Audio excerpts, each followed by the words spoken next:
Today we will start Maths 2 Chapter 1 Basic Concept in Geometry.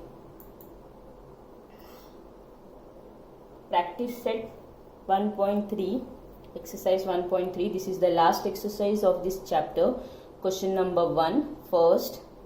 Exercise 1.3. In that the question number 1. Write the following statement in if-then form. Okay. Now this statement, some statements are given. That statements we have to if-then form how to write. Means we will use if-then word and how to rewrite this statement again. Okay जो भी हमें statement दिया है वो statement में if then word use करके statement को rewrite करना है. Now first statement, the opposite angles of a parallelogram are congruent. Okay, opposite angles means सामने सामने के angles. Parallelogram means four sides का जो स्क्वायर रेक्टेंगल की तरह रहता है, अपोजिट साइड पैरेलल रहता है, वो हमारा पैरेललोग्राम है. ओके तो पैरेललोग्राम के अंदर अपोजिट एंगल्स क्या है? कॉन्ग्रुएंट है. Congruent means equal. ये स्टेटमेंट को हमें इफ देन वर्ड यूज करना है. तो जब भी फोर साइड्स का जो भी फिगर रहेगा उसे हम क्या कहते हैं? क्वाड्रिलैटरल. फोर साइड्स का जो भी फिगर है वो क्या है, डायग्राम है, वो क्या रहता है हमारा? क्वाड्रिलैटरल होता है. और क्वाड्रिलैटरल के अंदर स्क्वायर आता है, ऑल साइड्स इक्वल, रेक्टेंगल आता है, पैरेललोग्राम आता है. तो पैरेललोग्राम है तो हम वर्ड क्या यूज करेंगे? क्वाड्रिलैटरल. ये वर्ड हमें ध्यान में रखना है. Now if a quadrilateral is a parallelogram, अगर क्वाड्रिलैटरल पैरेललोग्राम है, if a quadrilateral is a parallelogram, if word use किया इधर स्टार्टिंग में, then its opposite angles are congruent. Okay तो ये statement opposite angles are congruent ये हमने बाद में लिया है, स्टार्टिंग में लिया है. इफ क्वाड्रिलैटरल, तो जब भी फोर साइड्स वाला रहेगा तब हम क्वाड्रिलैटरल वर्ड यूज करेंगे. अगर यहाँ पे रेक्टेंगल है, स्क्वायर है, रोम्बस है, ओके तो हम वर्ड क्या यूज करेंगे? क्वाड्रिलैटरल. तो if a quadrilateral is a parallelogram then its opposite angles are congruent. Okay, congruent means equal. Now next statement, the diagonal of a rectangle are congruent. Okay, rectangle है, again हम quadrilateral word use करेंगे. अभी rectangle के diagonals congruent बोला है. तो if quadrilateral is a rectangle, same statement रखा है. ओके पैरेललोग्राम की जगह पे रेक्टेंगल डाल दिया. Then its diagonals are congruent. Okay quadrilateral is a rectangle, then its diagonals are what? Congruent. Clear? Next,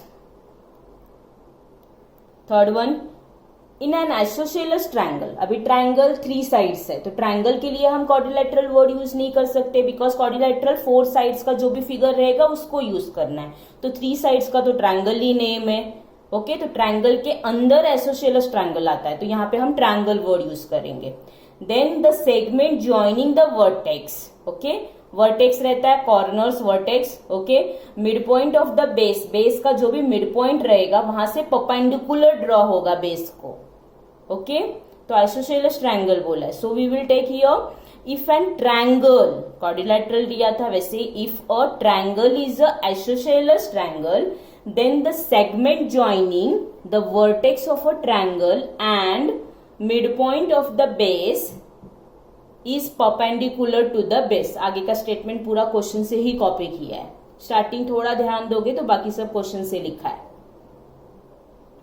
now next, right converse of the following statement. Converse means a word कि हमें जो भी question में दिया रहता है, given रहता है, और जो फाइंड करना रहता है उसे हम प्रूव बोलते हैं. तो फाइंड को हमें गिवन बनाना है और गिवन को हमें फाइंड बनाना है, मीन्स टू प्रूव बनाना है.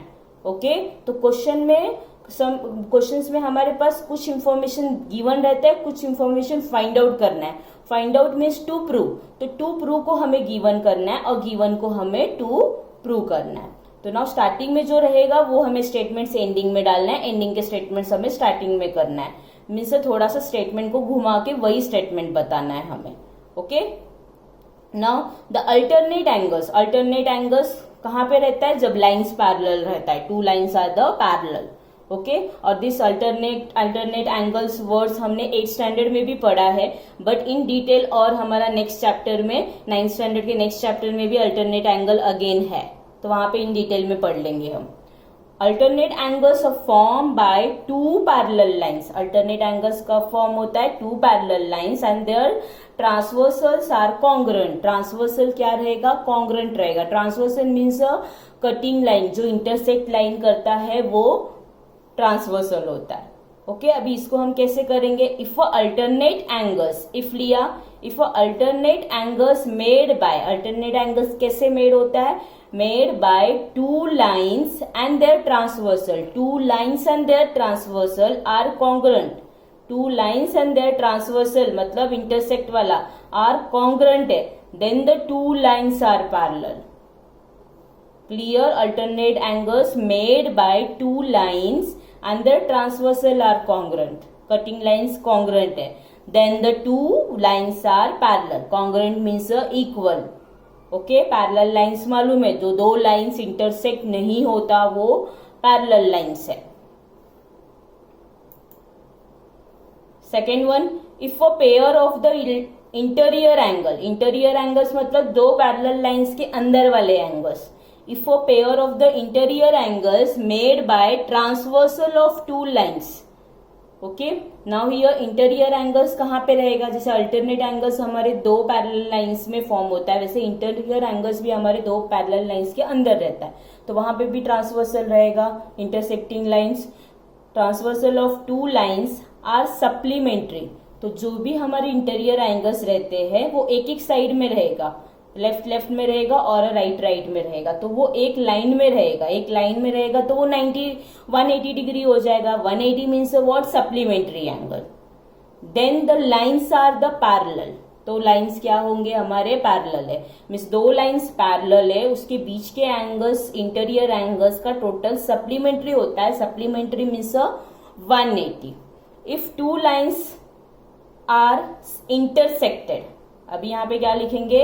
If two lines are intersected by transversal, two lines intersected हो रहा है किससे? ट्रांसवर्सल से, then the interior angles are form, तो जहां पे इंटीरियर एंगल्स फॉर्म होगा that interior angles form by the transversal are supplementary, transversals are supplementary. Transversal line में अपना एंगल बनेगा लीनियर पेयर एंगल की तरह, वो 180 एक लाइन में रहेगा मीन्स लीनियर पेयर, तो वहां पे 180 फॉर्म होगा मीन्स सप्लीमेंट्री।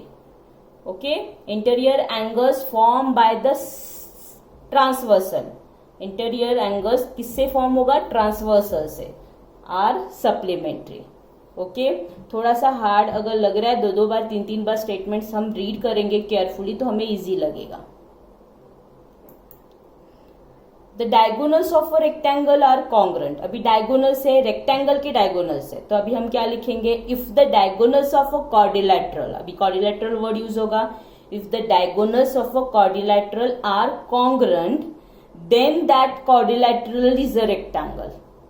ओके, पहले हमने क्या लिखा था? If a quadrilateral is a rectangle, तो वैसे ही अभी यहाँ पे हम डायगोनल के बारे में पहले बोलेंगे एंड देन वो क्या हो जाएगा? हमारा गिवन इधर आ गया।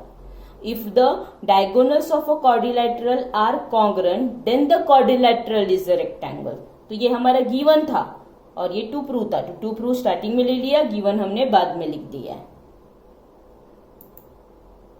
Thank you.